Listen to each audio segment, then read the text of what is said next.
Finally RS Fahim এবং মানজিয়ার মেয়ের মুখটা দেখানো হলো তার 1 বছরের জন্মদিনে। মাশাআল্লাহ দিলে আরএস ফাহিম এবং মানজিয়ার মেয়েটা এতই কিউট হয়েছে দেখে একেবারে যে কোনো মানুষের প্রাণটা জুড়াইয়া যায়। অবশ্য হবে নাই কেন, বাবা মা দুইজনেই তো অনেক কিউট মাশাআল্লাহ দিলে।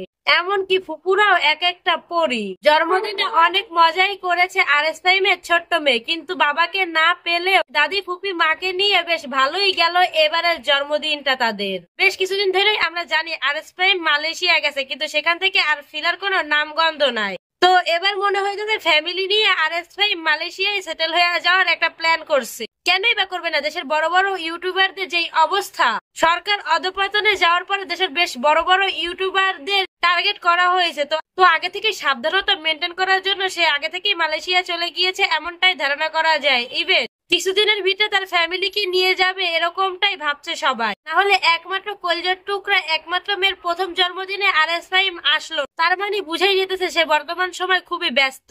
তো বাবাকে ছাড়াই মার সাথে বেশ ভালোই জন্মদিন উদযাপন করছে আরএস ফাহিম এবং মানজিয়ার মেয়ে। আপনারা কারা কারা আরএস ফাহিম এবং মানজিয়ার মেয়েকে দেখছেন আর কেমন লাগছে অবশ্যই কমেন্ট বক্সে কমেন্ট করে জানান।